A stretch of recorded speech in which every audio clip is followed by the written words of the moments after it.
Hello everyone, welcome to Commerce Made Easier. In today's lecture of Accountancy Class 12th, we will continue the chapter Retirement or Death of a Partner, and in that we will discuss the accounting treatment of old reserves. In the previous lecture, we have already discussed about the calculation of new profit sharing ratio and gaining ratio and accounting treatment of goodwill at the time of retirement और death of the partner. तो accounting procedure जो हम follow कर रहे थे उसी में हम जो है फोर्थ स्टेप करेंगे आज, that is how do we treat the old reserves and profits at the time of retirement और डेथ ऑफ द पार्टनर. तो रिटायरमेंट और डेथ दोनों ही केसेस में सेम अकाउंटिंग ट्रीटमेंट होता है. तो at the time of retirement और death of a partner he is entitled to get share in the old profits and reserves in the old profit sharing ratio. तो जैसे हमने admission में किया था या change in profit sharing ratio में भी किया था कि old reserves old partners old ratio, तो ओल्ड पार्टनर्स को ओल्ड रिजर्व जो हैं वो ओल्ड रेशियो में ही मिलते हैं, चाहे केस कोई भी हो, change in profit sharing ratio का हो या पार्टनर्स की जो है एडमिशन का हो या रिटायरमेंट या डेथ केस हो, कोई भी केसेस हो. तो जो पुराने रिजर्व हैं क्योंकि वो उस समय बनाए गए थे जब हम जो है पुरानी रेशो में बिजनेस कर रहे थे, पुरानी रेशो में प्रॉफिट शेयर हो रहे थे. अगर ये रिजर्व्स ना बनाए जाते तो ये प्रॉफिट जो है पार्टनर्स को पुरानी रेशो में प्रॉफिट के रूप में मिलना था.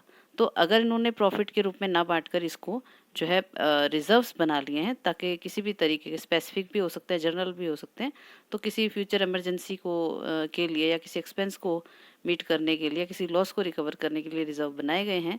तो रिजर्व जो है बेसिकली प्रॉफिट में से ही बनते हैं. तो अगर ये रिजर्व्स डिस्ट्रीब्यूट होंगे तो ये ओल्ड रेशियो में ही डिस्ट्रीब्यूट होंगे, चाहे वो केस आपका एडमिशन का हो, चाहे रिटायरमेंट का हो, डेथ का हो या change in profit sharing ratio का हो. तो रिकंस्टिट्यूशन के टाइम पर सेम प्रोसीजर चारों केसेस में फॉलो होता है. Sometime when partners are continuing do not want to distribute the old reserves or profits, they give share of retiring partner in the gaining ratio. तो कई बार ऐसा भी हो सकता है कि पार्टनर्स जो है कंटिन्यूइंग पार्टनर्स जो हैं, बचे हुए पार्टनर्स, वो अपने रिजर्व्स को डिस्ट्रीब्यूट नहीं करना चाहते क्योंकि वो उन्हें लगता है कि फ्यूचर में अगर किसी भी तरह की इमरजेंसी आती है, कोई रिजर्व उन्हें यूज़ करना पड़ सकता है, तो वो उसे ख़त्म नहीं करना चाहते हैं रिकन्स्टिट्यूशन के टाइम पर. उसको वो एज इट इज़ रखना चाहते हैं फ्यूचर यूज़ के लिए. तो तब लेकिन जो रिटायरिंग पार्टनर है उसने तो सेक्रीफाइस किया है, उसका जो शेयर है प्रॉफिट में वो उसको मिलना चाहिए. तो उसका अकाउंटिंग ट्रीटमेंट क्या होगा? तो जो रिटायरिंग पार्टनर को या डिक्रीज्ड पार्टनर को उसके जो रिमेनिंग पार्टनर्स हैं गेनिंग रेशियो में वो शेयर देंगे. जैसे एडमिशन के टाइम पर सेक्रीफाइसिंग रेशियो में जो है जो न्यू पार्टनर है उसने जो सेक्रीफाइस करने वाले पार्टनर को रिजर्व में शेयर दिया था, इसी तरीके से जो रिटायरमेंट या डेथ का केस है गेनिंग रेशियो में ये शेयर जो है पार्टनर्स के द्वारा दिया जाएगा रिटायरिंग या डिक्रीज्ड पार्टनर को, उसके एग्जीक्यूटर को बेसिकली दिया जाता है क्योंकि डिक्रीज्ड पार्टनर तो उसकी तो डेथ हो चुकी है, तो उसका जो भी नॉमिनी होगा उसको वो पे किया जाएगा. तो let us understand this situation with the help of example. Sita, Geeta and Rita are partners in a firm sharing profit and losses in the ratio 3:2:1. तो सीता गीता रीता जो है तीन पार्टनर्स हैं फर्म में और उनकी प्रॉफिट शेयरिंग रेशियो है 3:2:1. On 1 August 2019 Geeta died in an accident. तो जो एक पार्टनर थी, बीच वाली पार्टनर है गीता, उसकी डेथ हो जाती है 1 अगस्त 2019 को. On that date the firm book showed general reserve of ₹9 lakh. तो 9 लाख का जो है जनरल रिजर्व शो हो रहा है इसमें. वर्कमैन कंपनसेशन रिजर्व जो है 60,000 रुपीज़ की यहाँ पर शो हो रही है. Okay. And profit and loss account credit balance है, यानी कि क्रेडिट बैलेंस क्या होता है? प्रॉफिट होता है ऑफ ₹1,80,000. तो 1,80,000 का जो है प्रॉफिट लॉस भी है इसमें. Accounting year of the firm is from 1 April to 31 March. तो 1 April to 31 March accounting year है. Pass necessary journal entries and show the workings clearly in the following cases. तो आपको जर्नल एंट्रीज भी बनानी है और अपनी कैलकुलेशंस भी शो करनी है. तो यहाँ पर हमने दो केसेस लिए हैं. When the remaining partners want to distribute the above mentioned reserves and profits. तो जो ऊपर हमने अभी जनरल रिजर्व था, वर्कमैन कंपनसेशन रिजर्व था and profit and loss account also. So if they want to distribute the these reserves and profits, तब हम कैसे एंट्रीज करेंगे? And when they do not want to distribute the reserve and profits, तो अगर वो इस reserves या profits को उस समय जब गीता की डेथ हो जाती है उस समय वो डिस्ट्रीब्यूट नहीं करना चाहते हैं, उस समय हम क्या अकाउंटिंग प्रोसीजर फॉलो करेंगे? तो दो केसेस हमने यहाँ पर लिए हैं.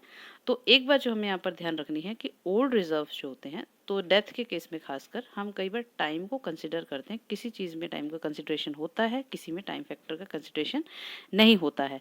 तो जहाँ तक रिजर्व्स की बात है, क्योंकि ये ओल्ड रिजर्व्स हैं और जिस समय रिजर्व्स बनाए गए थे उस समय वो जिंदा था तो या जिंदा थी, तो उस केस में उसको पूरा शेयर जो है इरिस्पेक्टिव ऑफ टाइम, कितने समय वो जिंदा रहा, जैसे इनका अकाउंटिंग ईयर जो है 1 अप्रैल टू 31 मार्च यहाँ पर शो हो रहा है, लेकिन उसकी डेथ हुई है 1 अगस्त को। तो ऐसा नहीं कि हम अप्रैल टू अगस्त के हिसाब से जो है प्रोपोर्शनेट उसको शेयर देंगे, हम उसको फुल शेयर देंगे पूरे टाइम का।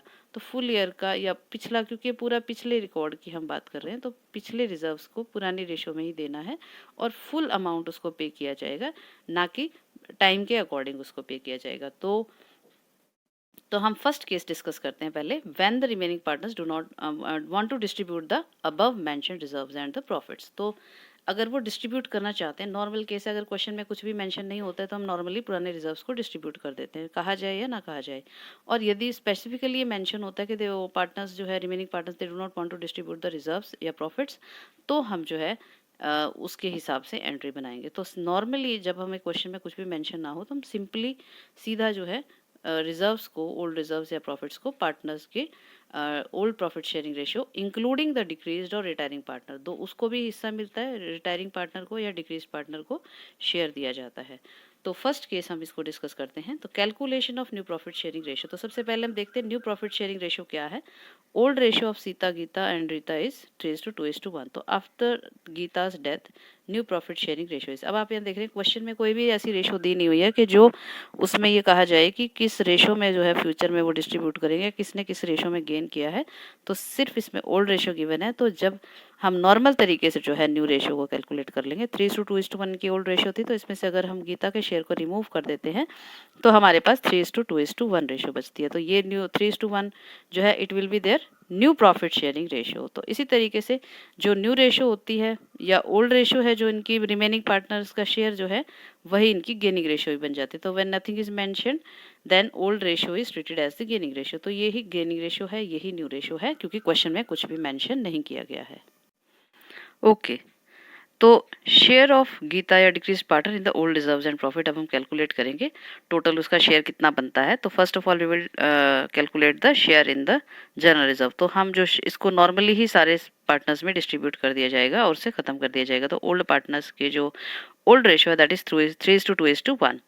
तो सीता का जो है 9 लाख का हमारा जनरल रिजर्व था, तो 9 लाख का 3/6, तो 3.6, 2/6 एंड 1/6 इनकी प्रॉफिट शेयरिंग रेशियो है।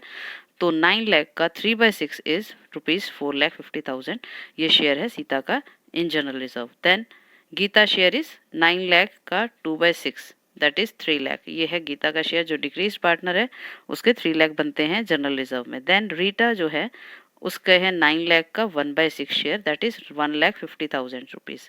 तो ये तीनों का शेयर बनता है जनरल रिजर्व में। तो 4,50,000, 3 lakh and 1,50,000। Then let us calculate the share in the workman compensation reserve. तो वर्कमैन कंपनसेशन रिजर्व जो था वो हमारा था ₹60,000। तो ₹60,000 को हम डिस्ट्रीब्यूट करेंगे सेम रेशियो में 3:2:1। तो Sita share is 60,000 into 3/6 that is ₹30,000। Geeta share in the workman compensation reserve is 60,000 का 2/6 that is ₹20,000 and Rita share is 60,000 का 1/6 दैट इज ₹10,000। तो 30,000, 20,000 एंड 10,000 सीता, गीता और रीटा का शेयर इसमें बनता है। देन थर्ड जो हमारी कैलकुलेशन है that is about the old profits. Accumulated profit है आपका Sita share in the accumulated profits. Sita share है 1,80,000 हमारा प्रॉफिट है, उसका 3/6 है ₹90,000 एंड गीता का शेयर है 1,80,000 का 2/6 दैट इज ₹60,000 एंड रीटा का शेयर है 1/6 जो 1,80,000 में दैट इज 30,000। तो 90,000, 60,000 एंड 30,000 शेयर जो बनता है इनका एक्यूमुलेटेड प्रॉफिट्स में बनता है, ओल्ड प्रॉफिट्स में इनके शेयर पार्टनर्स के। तो इस तरह से हमने तीनों पार्टनर्स की जो है कैलकुलेशंस कर ली हैं, रिजर्व में उनका क्या शेयर है, वर्कमैन कंपनसेशन में क्या शेयर है और प्रॉफिट में उनका क्या शेयर बनता है। Okay, after the calculations let us pass the journal entries. तो जर्नल एंट्रीज हम सबसे पहले बनाएंगे जनरल रिजर्व की। 9 लाख जनरल रिजर्व था। General reserve debit to Sita capital account ₹4,50,000, to Geeta capital account 3 lakh, to Rita capital account 1,50,000 rupees. तो general reserve distributed in the old ratio 3:2:1। तो ये हमने नरेशन इसमें लिख दिया, जनरल रिजर्व डिस्ट्रीब्यूट करके उसकी जनरल एंट्री पास हो गई है। Then workman compensation reserve account debit 60,000 rupees to Sita capital account 30,000, to Geeta capital account 20,000, to Rita capital account 10,000. Workman compensation reserve distributed in 3:2:1 ratio. तो हमने वर्कमैन कंपनसेशन रिजर्व की एक compound general entry बनाई है। तो कंपाउंड जनरल एंट्री कौन सी entry होती है? जब एक साइड आपका जो है डेबिट होता है और एक से ज़्यादा अकाउंट आपके एक साइड दूसरी साइड में क्रेडिट होते हैं। This is a compound entry. Then third entry is profit and loss account debit 1,80,000 to Sita capital account 90,000 rupees, to Geeta capital account 60,000 rupees and to Rita capital account 30,000 rupees. तो ये हमने जो है profit and loss account का 1,80,000 तीनों में distribute कर दिया है। तो account accumulated profits distributed 3:1 ratio, that is the old ratio. तो इस तरीके से हमने तीनों की जो केसेस हैं उनकी जर्नल एंट्री बनानी है। ऑलराइट, तो अभी हमने देखा किस तरह से फर्स्ट केस में जब जो पार्टनर्स हैं they want to distribute the reserves and profits, और किस तरह से उनकी जर्नल एंट्रीज पास की जाएंगी, कैसे कैलकुलेशंस होंगे। तो डेथ के ये रिटायरमेंट और डेथ के केस में सेम एंट्रीज पास होती हैं। डिफरेंस सिर्फ इतना होता है कि जो रिटायरमेंट है उसमें डायरेक्ट हम पार्टनर को पे कर रहे हैं सारी चीज़ें, और जो डेथ का केस होता है उसमें हम उसके सक्सेसर या एग्जीक्यूटर जिसको हम कहते हैं उसे पे किया जाता है। तो जो हमने जनरल एंट्रीज अभी पास की थी उससे बाद हम कैपिटल अकाउंट बनाते हैं, और कैपिटल अकाउंट का जो लमसम अमाउंट है उसमें अदर अमाउंट्स भी इंक्लूड होते हैं, रिवैल्यूएशन का अमाउंट है या और भी जो पार्टनर्स का कैपिटल, इंटरेस्ट ऑन कैपिटल, सभी चीज़ें दे करके उसके बाद जो है उसका लमसम अमाउंट है that is transfer to executor account. तो जो डिक्रीज पार्टनर है उसका एग्जीक्यूटर अकाउंट जो हम बनाएंगे उसमें हम उसके सारी चीज़ें उसमें ट्रांसफ़र कर देते हैं। तो इसको हम बाद में डिस्कस करेंगे जब हम किसी लॉन्ग क्वेश्चन को अभी आगे आने वाले अपने वीडियोस में डिस्कस करेंगे। तो अभी फ़िलहाल हम वर्कमैन कंपनसेशन रिजर्व की डिस्कशन करें, तो उसमें हमने सिर्फ कैलकुलेशंस और जनरल एंट्रीज पे फोकस किया है। Okay, now let us discuss the second case. When the remaining partners do not want to distribute the old profits and reserves. तो पुराने रिजर्व्स और प्रॉफिट जब पार्टनर्स बांटना नहीं चाहते हैं, उनको एज इट इज़ रखना चाहते हैं ताकि वो उसे फ्यूचर में यूज़ के लिए अपने बिजनेस में यूज़ कर सकें। तो अगर वो उसे ख़त्म कर देते हैं डिस्ट्रीब्यूट करके, तो मान लीजिए फ्यूचर में कोई केस हमें आवश्यकता पड़ जाती है तो हम उसे कहाँ से यूज़ करेंगे, तो इसलिए वो उसको एज इट इज़ रखना चाहते हैं। लेकिन जब पार्टनर की डेथ हो गई है तो उसका हमें अकाउंटिंग ट्रीटमेंट भी करना है, उसका जो है हिसाब किताब भी हमें करना है। तो उसके लिए हमें जो है उसका शेयर जो उसमें बनता है उसके लिए तो हमें एडजस्टमेंट करना ही पड़ेगा। तो वो एडजस्टमेंट हम कैसे करेंगे कि हमारे रिजर्व्स भी डिस्ट्रीब्यूट ना हो और हमारा जो है एडजस्टमेंट भी हो जाए। तो calculation of share of Geeta in the profit and reserves, तो उसका जो पहले हम पूरा टोटल रिजर्व उसमें शेयर देखेंगे कितना उसको हमें पैसा देना है।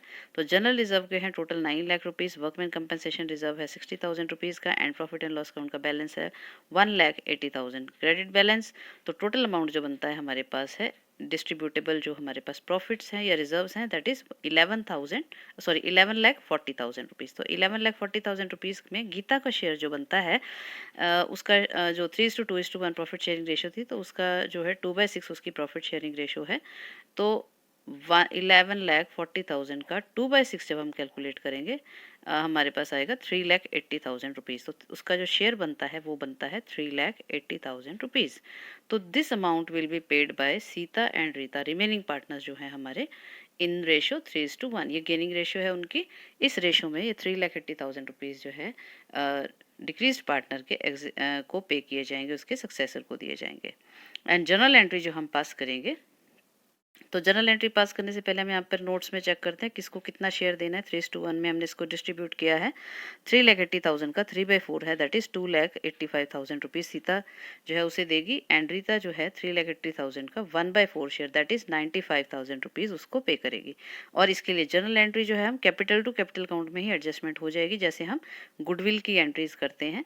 तो Sita capital account debit 2,85,000 rupees, Rita capital account debit 95,000 rupees to Geeta capital account 3,80,000 rupees. तो decreased partner share paid in gaining ratio 3:1। तो इस तरीके से जो है डिक्रीज पार्टनर का हमने जो है कैपिटल का जो प्रॉफिट का शेयर है उसका और रिजर्व्स में उसका शेयर है वो एडजस्ट कर दिया है through remaining partners capital account. तो जो गेनिंग पार्टनर्स हैं वो सेक्रीफाइसिंग या डिक्रीज पार्टनर या रिटायरिंग पार्टनर उसको वो पे करेगा। तो जो ये अकाउंटिंग ट्रीटमेंट होता है डेथ और रिटायरमेंट दोनों केसेस में सेम होता है, कोई भी डिफरेंस इसमें नहीं होता है। तो इस तरीके से अगर वो डिस्ट्रीब्यूट करना चाहते हैं तो कैसे हमें जर्नल एंट्रीज पास करनी है, और अगर वो डिस्ट्रीब्यूट नहीं करना चाहते हैं तो हमें कैसे जर्नल एंट्री पास करनी है, ये हमने अभी सीखा। और इसके ये सारे जो हमारी केसेस हैं ओल्ड रिजर्व्स का, तो उसका फॉर्मूला सेम ही रहता है, चाहे वो रिटायरमेंट का केस हो, चाहे वो चेंज इन प्रॉफिट शेयरिंग का केस हो, चाहे वो कोई भी केसेस हो, उसमें हम सेम केस को रखते हैं कि ओल्ड पार्टनर्स को ओल्ड रिजर्व जो है ओल्ड रेशो में डिस्ट्रीब्यूट किया जाता है। तो चाहे वो एडमिशन केस हो, चाहे वो रिटायरमेंट केस हो, चाहे वो डेथ केस हो, तो सभी में हमें कॉमन प्रोसीजर फॉलो करना होता है। तो आज का वीडियो आशा है आपको समझ में आ गया होगा, और इसके और ज़्यादा जो है न्यूमेरिकल्स आप ट्राई करेंगे जिससे आपको कंसेप्ट क्लियर हो जाएगा। तो आप आज का वीडियो आपको कैसा लगा आप हमें ज़रूर बताइए। हमारे इस वीडियो को लाइक कीजिए, शेयर कीजिए और सब्सक्राइब कीजिए। Thank you.